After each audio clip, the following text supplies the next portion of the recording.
Muy buenas tardes tengan todos ustedes. Es un gusto continuar materialmente en el cierre de este tan importante Congreso Internacional de Derecho Procesal Penal, que ha sido muy bien recibido por la comunidad en nuestra América Latina y en parte de Europa, donde han estado el grueso de los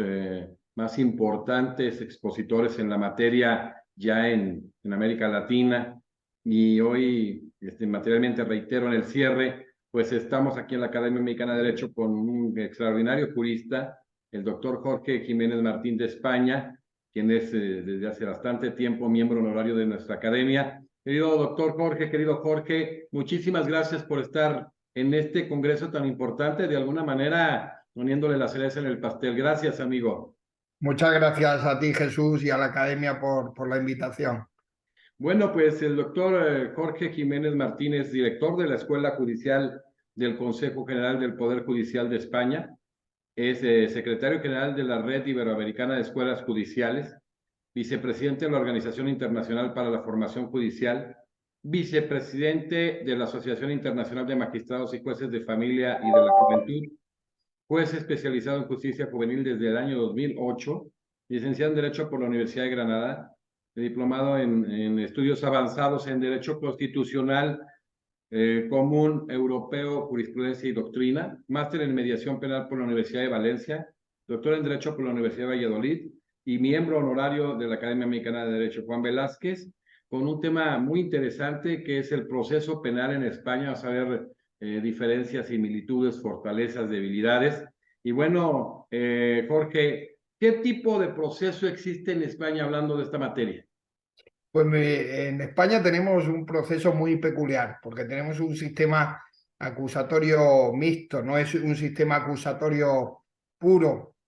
ni es un sistema inquisitivo. El problema que tenemos en España es que tenemos una ley de 1882, muy antigua, que no ha sido modificada. Digamos que nuestro proceso no se ha depurado totalmente, ha habido muchas modificaciones y tenemos figuras de otra época, ¿no? Se ha ido modernizando a golpe del legislador, pero a golpe de reformas muy parciales y no de una reforma o de una apuesta por un código modelo acusatorio puro, donde el juez tenga un papel de garantía y que se dé la investigación al Ministerio Público. Ese es uno de los principales problemas y características de nuestro proceso penal. Dentro de esta mixtura, porque hablar de irse a un sistema puro a veces implica muchas complicaciones, que sería lo ideal. ¿Qué elementos encontramos pues de este sistema inquisitorio que prevalece en el proceso penal español? Pues en nuestro proceso, el primer elemento sorprendente es que tenemos un juez de instrucción que es el que lleva la investigación. Es decir, cuando existe una denuncia, cuando existe una querella, se comete un hecho delictivo, la primera noticia generalmente va a llegar a ese juez de instrucción. Y ese juez de instrucción va a abrir una carpeta de investigación donde va a empezar a recoger todos los indicios favorables y desfavorables a la persona que puede ser investigada. Se va a iniciar ese procedimiento y va a tener un papel muy, muy importante, fundamental. Yo a mis alumnos siempre les comento que esa figura del juez de instrucción tiene tanto poder que podríamos hacer, si el público lo permite, un símil un poco a lo mejor desconsiderado, que es casi el juez de instrucción en España se convierte casi en un representante de Dios en la tierra, es que lo puede todo. En la investigación y en la decisión inicial sobre esa investigación tiene un poder omnímodo, o sea, se tiene que sujetar a la ley, a la Constitución, a los textos internacionales, pero puede hacerlo todo y tiene un poder bastante considerable. Lo que ocurre es que junto a ese juez de instrucción, en cada juzgado, en cada territorio, en cada tribunal hay también un fiscal que también va a investigar. Entonces, una de las peculiaridades o las singularidades de nuestro procedimiento es que vamos a tener a un juez instructor y a un fiscal investigando a la vez, en el mismo sitio. Aquí podríamos decir quién lleva la voz cantante o quién tiene el predominio de esa investigación. En nuestro sistema el predominio lo tiene el juez de instrucción, porque es el que va a tomar una decisión. El fiscal podrá pedir diligencia, podrá pedir determinadas actuaciones, pero será el juez de instrucción el que decidirá si se aprueban o no. Y al fiscal solo le quedará un recurso en segunda instancia ante el órgano en una apelación o en un recurso previo de reforma ante el mismo juzgado de instrucción. Es bastante difícil y en nuestros países latinoamericanos esto sorprende mucho. Yo hay veces que en alguna sesión, cuando algún colega de Perú o de otros países me ha preguntado, y bueno, y doctor, ¿cuál es la posición del fiscal en esa situación, ¿no? Y también en un tono casi jocoso e irónico, he dicho que el fiscal para el juez de instrucción es una molestia, porque le molesta la instrucción, le molesta la investigación, porque puede ponerle trabas por vía de recurso, puede pedirle más diligencias que a lo mejor el juez de instrucción no ve pertinente. Entonces es muy difícil esa cohabitación del juez de instrucción y el fiscal. Lo que ocurre, puede haber casos donde la noticia del delito llega a la fiscalía arme algunas diligencias y alguna investigación muy previa que luego remite al juez de instrucción y se da esas circunstancias. Además, en el caso español se dan otras peculiaridades, como la existencia de una acusación popular. Cualquier ciudadano español que puede formular acusación también en los procedimientos, con lo cual eso complica mucho más. Y para más INRI, lo mismo el público se lo pregunta, ¿y entonces quién es el juez que decide sobre las medidas cautelares, ejerce esa labor un poco de garantía, que hay un sistema acusatorio puro? Pues es el mismo juez de instrucción, con lo cual la sospecha de que pueda dirigir mucho la investigación en un sentido para el tercer observador independiente es manifiesta, ¿no? Cómo el que está investigando también va a decidir sobre esas medidas de coerción o medidas de naturaleza personal. Es cierto, en nuestro ordenamiento hay un límite que el juez no la puede acordar, aunque sea el juez de instrucción y el juez de investigador, no la puede acordar de oficio, se la tienen que pedir las partes, se la tiene que pedir el Ministerio Público, la acusación particular, la acusación popular, son los que pueden pedir esas medidas. Pero sí es muy singular esas características en cuanto a esa intervención del juez de instrucción y el fiscal, que llegan a un punto cuando el juez de instrucción considera que la carpeta de investigación está terminada, pone un auto que le llamamos de procesamiento o de vinculación a proceso, como se llama en México, y ahí digamos que el juez de instrucción se separa ya de ese procedimiento y ya tiene que intervenir el fiscal formulando su acusación para que se vaya a otro órgano para enjuiciar o no enjuiciar esos hechos. Pero eso es la máxima peculiaridad de lo que me preguntabas. Interesante, porque, por ejemplo, este auto de vinculación al proceso ha sido de las mayores críticas al proceso penal ahora que ha transitado hacia la preeminencia del sistema acusatorio de México. Sí, no, es uno de los problemas generales. Yo creo en España también eso es un problema porque al dictarlo el mismo juez de instrucción se generan muchas dudas en cuanto al punto de vista que va a tener ese juez de instrucción al dictarlo y luego se generan otros problemas porque tú piensas que ese juez de instrucción ha investigado, ha buscado indicios y ha llegado a la conclusión de que hay unos indicios de un delito y que se puede vincular a esa persona. Y puede ocurrir que el fiscal diga que no. En nuestra ley existe la posibilidad de que el juez de instrucción se dirija al superior de ese fiscal para hacerle insistir de que reconsidere esa situación y formule la acusación y que pueda proseguir la vinculación al proceso. Y suele ocurrir también, hay veces que este sistema también puede generar, no siempre, son casos muy puntuales, en que cuando se vincule, cuando a lo mejor se diga que no se vincula a proceso después de que el juez de instrucción ha decidido que sí, que el fiscal considere que pueda ser una especie de contradicción o delito leve o falta antiguamente y que sean del propio enjuiciamiento del juez de instrucción. Con lo cual se genera una contaminación total, porque si el juez consideró que era un delito y consideró que tenía que vincular a proceso y luego se decide que tenga que juzgarlo es porque es un delito leve o es una contradicción o una falta según los sistemas que hemos tenido, pues al final el juez debería de abstenerse porque ya tomó una decisión de que consideraba que había indicios de un delito mayor, ¿no? Entonces se generan situaciones que a través de la jurisprudencia del Tribunal Europeo de Derechos Humanos, la jurisprudencia del Supremo y del Constitucional, se han ido poniendo de manifiesto en la perversidad de ese sistema acusatorio mixto que tenemos en este momento en España. Se ha hablado con mucha claridad en el desarrollo de esta conferencia de lo que es el proceso penal en España. ¿Cómo se ve dicho proceso afectado con la integración de la Unión Europea? Bueno, pues es una excelente pregunta porque, como sabéis, España está forma parte de la Unión Europea. La Unión Europea, que surgió como un mercado, como una unión económica y financiera,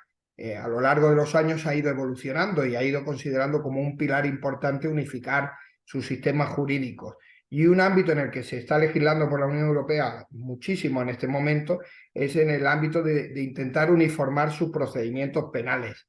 En ese sentido, la Unión Europea ha promulgado directivas que han tenido un impacto fundamental en la reforma del proceso penal en España. Desde la directiva que dictó para la protección de la víctima, que hizo que se aprobara un especial estatuto de la víctima en España dentro del proceso penal, a otras directivas que se han preocupado de garantizar un determinado estándar de defensa en la Unión Europea. O sea, qué tipo de asistencia. Aquí no tenemos defensores públicos, tenemos una asistencia jurídica gratuita, qué tipo de asistencia jurídica se tiene que dar, cómo se puede garantizar la defensa, intentar garantizar que en todos los estados de la Unión pueda existir una entrevista previa con el abogado, previa a cualquier tipo de declaración policial o judicial, cómo posibilitar que el abogado tenga acceso a la carpeta antes de que se tome la declaración. Se ha preocupado también mucho por el entorno plurilingüístico que existe, en que ese derecho de defensa se garantice con una traducción y una interpretación para el extranjero, que pueda conocer profundamente las consecuencias de lo que se va a celebrar, del proceso, que pueda tener acceso a una copia traducida en su lengua de las resoluciones más importantes del proceso, que pueda tener una interpretación de calidad durante el procedimiento. Se ha tratado de unificar en muchas cuestiones y yo creo que es una normativa que tiende a garantizar, a establecer un estándar de protección similar en todos los países de la Unión, lo cual ha hecho mejorar el proceso español y todos los procesos de los países de la Unión Europea en un estándar de protección similar, para que cualquier ciudadano de la Unión Europea tenga un proceso penal en un sitio o en otro, reciba el mismo estándar de protección. Y es muy interesante toda esa normativa que también va unida a la lucha contra determinados crímenes o delitos que son comunes en el ámbito de la Unión Europea. Se ha creado una Fiscalía Europea que viene a revolucionar un poco el concepto en el proceso de España. Es una fiscalía totalmente distinta a la Fiscalía Nacional, una fiscalía que depende de Europa y que persigue los delitos que afectan a la Unión Europea,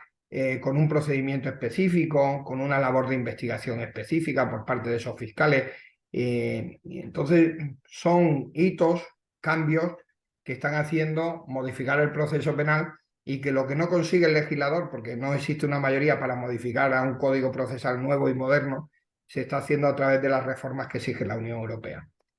Esta Fiscalía Europea tiene participación en todos los procesos, específicamente en algunos. No, solo tiene en procesos que afecten a los intereses de la Unión Europea. Es decir, fraude de subvenciones europeas, fraude de impuestos, todo lo que tenga que ver con la lesión de intereses de la Unión Europea. Hay un procedimiento de avocación a la Fiscalía Europea y es muy interesante porque se está empezando a poner en marcha y a veces lo que choca o colisiona con los intereses de la Fiscalía Nacional. Sí. O sea, hay casos que la Fiscalía Nacional los quiere llevar, pero los tiene que llevar la Fiscalía Europea por la materia. Al final, quien decide es el fiscal general del Estado, pero se trata de dos cuerpos independientes. O sea, en la Fiscalía Europea hay fiscales y hay jueces que han sido elegidos como fiscales europeos. Es un proceso de selección distinto. Y luego los fiscales europeos pueden recabar la investigación al juez de instrucción, que eso también es novedoso. O sea, entonces es un modelo totalmente distinto que se está comenzando a implementar para ese tipo de delitos, que es una transformación y una práctica totalmente distinta a la que tenemos habitual en nuestro proceso penal. Interesante. Entonces la Fiscalía Nacional no participa cuando participa en esos delitos la Fiscalía Europea. Le corresponde a la Fiscalía Europea por el interés europeo en la persecución de los mismos. Es muy interesante porque cuando se tiene noticia de por ejemplo, con la pandemia, ¿no? Con la pandemia que los tapabocas, las mascarillas, todo esto que se compró con fondos, cualquier tipo de delito en ese tema, la Fiscalía Europea puede pedir que se le remita a ellos y que ellos procedan a la investigación de ese tema y a llevarlo a los tribunales y demás. Entonces tienen su propia sede, tienen un equipo de fiscales y persiguen sus propios delitos y hasta ahora, bueno, está empezando la Fiscalía. Creo que todavía no han tenido ninguna audiencia, han tenido procedimiento, alguna solución abreviada, algún procedimiento abreviado de reconocimiento de hechos y de condena, pero se ha puesto en marcha por parte de la Unión Europea como una institución novedosa en la persecución de esos delitos que afectan tan directamente a los fondos de la Unión.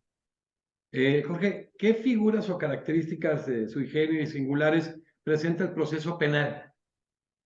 Bueno, pues una de las figuras fundamentales, o sea, novedosas, que no existen en ningún sistema, es la acusación popular. Esa posibilidad de que cualquier ciudadano español o nacionalizado español que pueda formular acusación en un procedimiento sin mayor motivo que considerarse perjudicado por ese procedimiento y pueda personarse en el mismo instar y ejercitar la acción junto al fiscal o la acusación particular, es algo muy novedoso, es algo que forma parte de nuestra tradición jurídica, que está en nuestra Constitución y que no deja de haber generado problemas, porque al ser una institución así, puede ser mal utilizada en muchos casos. Lo que ocurre es que también para personarse puede ser que se le impongan fianzas o cautelas para posibles perjuicios o daños que se pudieran causar en el ejercicio de esa función popular. Pero en la historia de nuestro proceso ha habido procedimientos que se han mantenido gracias a la acusación popular, porque a lo mejor la Fiscalía llegó a un acuerdo o por cuestiones de tipo político no tenía interés en la persecución de un determinado delito, la acusación particular había sido resarcida y tampoco tenía interés, y ha sido la acusación popular la que ha llevado a buen puerto esa acusación y ha conseguido condenas por hechos que si no de otra forma pudieran quedar impunes. Es una figura bastante adecuada para determinados casos. También hay que reconocer que muy mal utilizada muchas veces por parte de rivales políticos o grupos o intereses ideológicos para intentar acceder al conocimiento de procesos penales en curso, a la documentación o para intentar, digamos, trasladar una imagen de estar sometido a un proceso durante determinados periodos, ¿no? Aquí tenemos ejemplos muy característicos de grupos políticos que han ejercido esa acción popular contra otros grupos políticos para tener acceso a esa información e intentar conseguir una condena, pero ha habido casos muy notables y yo creo que aunque la jurisprudencia del Supremo ha intentado matizar también el uso de esa acusación popular, es un instrumento muy válido, bien regulado y bien establecido para el logro de determinadas condenas, porque claro, si no,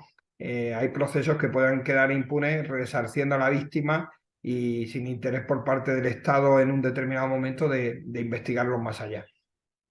¿Qué tipos de procedimientos existen? Pues en nuestro proceso penal, tradicionalmente, solo existían tres tipos de procedimientos, que era el juicio de faltas, que era para aquellas cuestiones más leves, que era directamente se citaba y se celebraba, lo que se llamaba el procedimiento abreviado y el juicio ordinario sumario. El juicio ordinario sumario era y es para delitos graves, muy graves, delitos que requieren de más de 5 años de prisión, que requieren una instrucción más compleja y una instrucción más lenta. El delito o el procedimiento abreviado surgió en el año 88 no como una solución abreviada como se conoce en otros países, o sea, no como un procedimiento para terminarlo rápido, sino que el procedimiento abreviado se convirtió en el procedimiento más común y más ordinario, el más habitual, porque son para delitos de menos de 5 años y además son delitos que son los más frecuentes. Entonces, ese procedimiento ordinario o abreviado, ese procedimiento abreviado, que es el más ordinario, no se llama ordinario así en la ley, se celebra generalmente, o sea, si es de pena de menos de 5 años ante un único juez, si es de más de 9 años ante un órgano colegiado, es un procedimiento más ágil, más rápido, más flexible en cuanto a los medios de prueba, y el sumario se celebra, o sea, tiene una fase distinta, se celebra ante un órgano colegiado siempre y es un procedimiento que se utiliza menos. ¿Qué ocurrió? Que en el año 2000, 2001 también se puso en marcha lo que se llama el enjuiciamiento rápido, que el enjuiciamiento rápido surge para intentar reducir los tiempos de los procedimientos y entonces se estableció como un procedimiento rápido,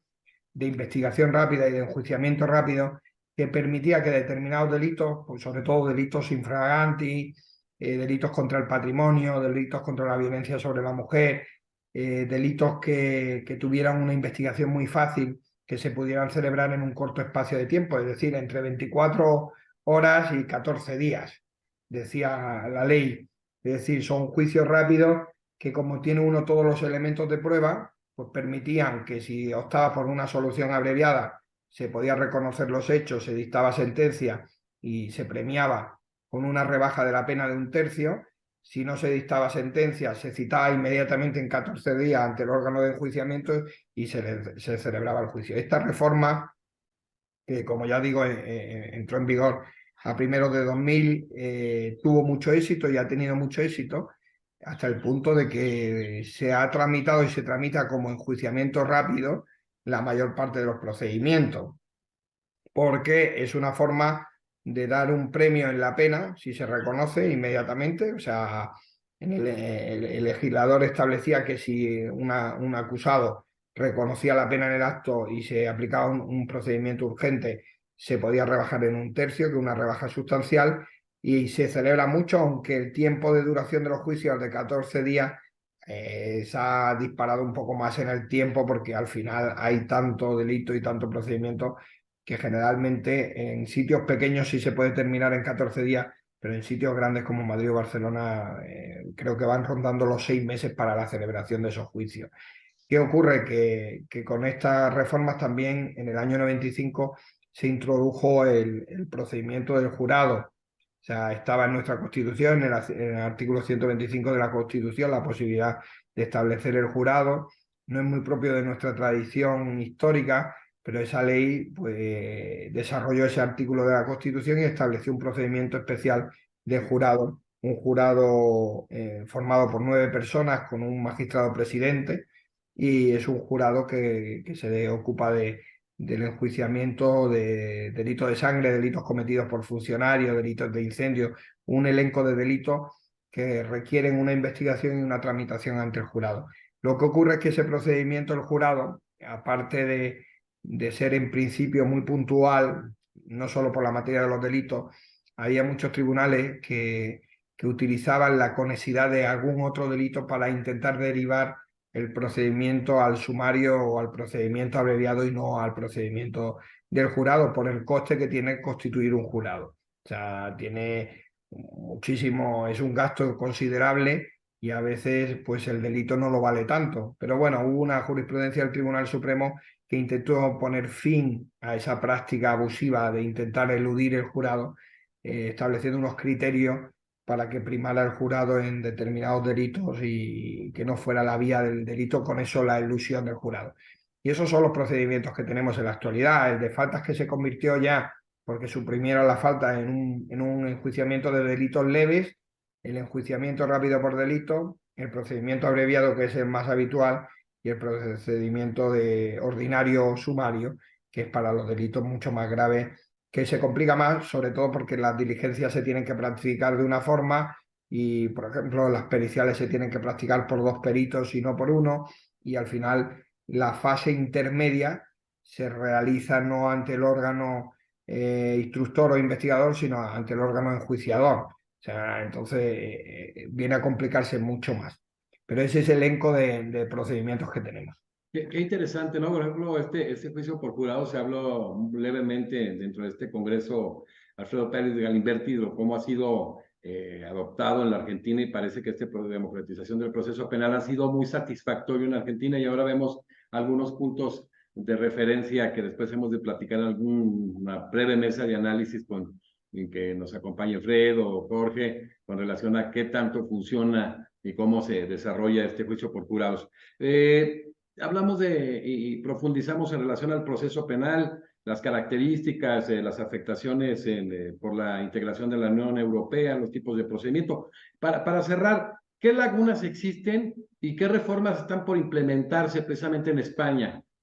Pues las lagunas principales, yo creo que Una principal es cambiar el concepto de proceso. Yo soy muy partidario de derivar, o sea, los países de nuestro entorno europeo, todos tienen un procedimiento acusatorio puro, los países hermanos de Iberoamérica también, ha habido códigos modelos para implementarlo. Yo creo que el paso que tiene que dar España es un paso de futuro y de actualización del proceso penal y caminar a ese procedimiento acusatorio puro. Claro, para ello se requieren unas reformas de mayor calado y esa reforma de mayor calado y que la opinión pública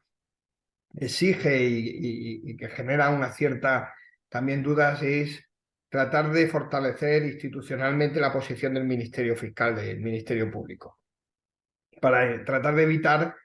que dependa tanto del gobierno de turno, o sea, reforzar un poco su independencia y fortalecer su imagen institucional para que aumente su legitimidad y su credibilidad en cuanto a la investigación. No es que no la tenga actualmente, que la tiene, pero en muchos procedimientos esa vinculación o esa designación por parte del gobierno del fiscal general del Estado hace y genera determinadas sospechas cuando el fiscal de a pie está bastante alejado y tiene muy fortalecida su independencia por el proceso de selección que se tiene. Pero yo creo que ese es uno de los elementos fundamentales a reforzar previamente. Luego lo que habrá que hacer es reestructurar un poco el sistema de carrera judicial que existe en España, porque el siguiente paso, si tú creas un sistema acusatorio puro, será aumentar el número de fiscales que tienen que investigar las causas y los procedimientos y mejorar también su formación porque no es que no estén formados, pero van a tener un papel más fundamental y más exclusivo en la llevanza de esos procedimientos y de esas investigaciones, con lo cual necesitarán aumentar su plantilla. Y yo creo que aquí es fundamental probablemente unificar, como en otros países, las carreras judiciales y fiscales y que uno pueda temporalmente elegir ser fiscal o ser juez en los concursos públicos correspondientes, con los méritos correspondientes y que haya pasarela entre la judicatura y la fiscalía y que puedas cambiar de función sin ningún problema. Hay que reforzar la posición del juez como juez de garantía y yo creo que eso también hay que tenerlo muy en mente y hay que tenerlo en el texto y delimitar bien su estatuto, que es algo que mis colegas, muchos de mis colegas que están en instrucción rechazan porque yo creo que al final no quieren terminar de perder ese poder que tienen como jueces de instrucción en la dirección del procedimiento, como juez de garantías es otra situación. Nosotros tenemos un escenario ya contemplado de acusatorio puro, que es en la Ley Orgánica de Responsabilidad Penal del Menor. Ahí el legislador hizo un poco el laboratorio y el ensayo de cómo iba a funcionar, dándole al fiscal la investigación y al juez el juez de garantía. Y funciona muy bien en la jurisdicción de menores. No ha habido ningún problema y funciona especialmente bien. Pero yo creo que eso sería otra laguna. Y luego establecer, simplificar los procedimientos. Estamos trabajando nosotros con una ley de 1882 donde hay conceptos que ya no se tienen en cuenta. O sea, el telegrama ya no se utiliza, la correspondencia postal, ya no existen diligencias para ir allí, las multas son de otro tipo. Y yo creo que hay que introducir todos los nuevos medios tecnológicos, introducir toda la reforma y toda la jurisprudencia que se ha sentado por el Tribunal Europeo de Derechos Humanos y por el Tribunal Constitucional y el Tribunal Supremo en cuanto a la forma de obtener las pruebas, las garantías de esas pruebas, los principios que deben regir. Y luego hay otro campo también de laguna muy importante en nuestra ley actual que debe de reformarse y completarse, que es todo el tema de la ejecución de la pena, cómo se ejecutan las penas. Nosotros tenemos una regulación muy mínima, muy somera y tampoco muy adecuada a las situaciones actuales. Es verdad que la Constitución exige la reinserción, exige que un tratamiento en prisión, pero yo creo que hay que regularla más en nuestro Código Procesal y establecer fórmulas también para que sea un único juez el que lleve y unifique todas las ejecuciones de condena de una misma persona, para que no haya condenas que luego haya que refundir porque se pudieran enjuiciar los hechos conjuntamente, toda la refundición de penas es otro de los problemas. Y creo que también, ya puestos a pedir y en este mundo tecnológico, a que habría que darle una vuelta y una revisión a la forma de citación, de notificación, para no vulnerar ningún estándar de protección ni ningún derecho, pero sí para mejorar y actualizar y modernizar el proceso penal, porque realmente hay muchos campos de actuación en nuestro derecho que están mínimamente regulados y que para aplicarlos hay que irse a la jurisprudencia y a los estándares que se han fijado por los distintos tribunales. Excelente. Hay un punto que es un punto de quiebre, es un punto muy importante, incluso de debate en varios de nuestros países, referido a la prisión preventiva y al estatus del derecho de presunción de inocencia. ¿Cómo se encuentra dentro del proceso penal en España y a nivel constitucional, por el doctor Jorge Jiménez? Ese tema es un tema interesantísimo. Es muy interesante porque hay un principio de presunción de inocencia reconocido constitucionalmente y es un principio en el que no hay que dejar de trabajar y no hay que dejar de reflexionar y no hay que dejar de someter a una revisión constante en nuestras prácticas. Hay prácticas que vulneran esa presunción de inocencia. Y hay muchísimas prácticas de tratamiento informativo de los hechos delictivos en fase de investigación, imágenes que surgen, datos que se dan, la comunicación, la información que surge de tribunales. Y hay que protegerla al máximo, hay que proteger al máximo esa presunción de inocencia en cuanto al nivel de adopción de medidas de coerción en una etapa temprana del procedimiento, el daño que eso causa para el ejercicio del derecho de defensa, en qué posición deja a uno a otro. Yo creo que es uno, se ha dado la clave en uno de los temas que más nos deben de preocupar y yo creo que esa presunción de inocencia tiene que estar muy en el ADN del juez, de la jueza, y tiene que estar muy en el ADN de la práctica diaria, o sea, de la posición que tenemos jueces y fiscales, porque también yo creo que la ley le exige al fiscal esa posición de garante público de lo favorable y lo adverso, y de estar en esa posición y no ser parte fan o fanática de intentar lograr lo que sea al precio que sea. Yo creo que está en el ADN el tener esa sensibilidad sobre muchas cuestiones de presunción de inocencia que hay que tener. Yo creo que es digamos que un santa santorum de nuestro actuar y es un principio que debemos de llevar al frente y hasta que no se lleve, no se celebre el juicio y no se evacúen las pruebas con contradicción y con todas las garantías y un tribunal determine que se han acreditado los hechos, el principio de presunción de inocencia tiene que ser sagrado y tiene que estar respetado y garantizado en todas las fases. Y yo creo que hay veces que, y lo digo también a nivel personal, que por nuestro propio actual judicial, profesional, a veces lo olvidamos y hacemos que nuestros prejuicios o nuestros automatismos vulneren ese principio de presunción de inocencia que creo que es sagrado para la defensa y que debe ser una de las máximas principales de nuestra labor diaria. Excelente, la verdad ha sido, como siempre, muy grato escucharte, muy ilustrador y sobre todo hacer este análisis, incluso de derecho comparado, de muchas de las cuestiones que surgen en torno a los procesos penales en Iberoamérica, el tema de la pureza del sistema, el tema de muchos, cómo son los procedimientos, prisión de inocencia, prisión preventiva, todo esto y como siempre, excelente. Vamos a hacer después alguna mesa de análisis que nos debe de acompañar. Y bueno, ha sido y sigue siendo ya para estar concluyendo después de materialmente 3 meses de conferencias de extraordinarios expositores iberoamericanos. Tener hoy al doctor Jorge Jiménez Martínez ha sido extraordinario. Te quiero comprometer en la estima. Bueno, primero, este congreso en homenaje, en reconocimiento a las trayectorias de Petronilo Flores y Jesús Martínez. Quiero comprometer, está por salir al mercado en México una obra que coordino a nivel internacional que se llama La trascendencia de la argumentación jurídica en el siglo XXI. Es una obra, la verdad, muy interesante. Está Rodolfo Vigo, que fue premio CONEX y coautor del Código Modelo de Ética de Iberoamérica, amigo tuyo, el doctor Manuel Atienza, catedrático de Filosofía y Derecho de la Universidad de Alicante, Andrés Ollero, que fue magistrado del Tribunal Constitucional de España, Jorge Olazo, que es magistrado de la Corte Suprema de Costa Rica, Antonio del Moral, juez del Supremo Tribunal de España, Francisco Tabarada, que fue presidente de la Corte Suprema del Perú, Danilo Rojas, que es ministro de la Jurisdicción Especial de la Paz en Colombia, Rodrigo Ríos Ribeiro, doctor en Filosofía del Derecho en Brasil, María Elizabeth Teixeira, primera mujer presidenta del Tribunal de Justicia Militar en Brasil, tu servidor, Teresa Núquez, que es jueza de la Corte Constitucional de Ecuador, Brian Carrera, que es abogado, doctor por la Universidad Católica de Santiago de Guayaquil, Arturo Comón, que es académico de número, fundador de la Academia Nacional de Derecho de Uruguay, Rafael Ramón Díaz Filpo, quien es vicepresidente y próximo presidente del Tribunal Constitucional de República Dominicana, y Alejandro González Monzón, el mejor en el tema en Cuba, profesor de filosofía de la Universidad de La Habana, con el prólogo de Cecilia Sosa, la primera mujer presidenta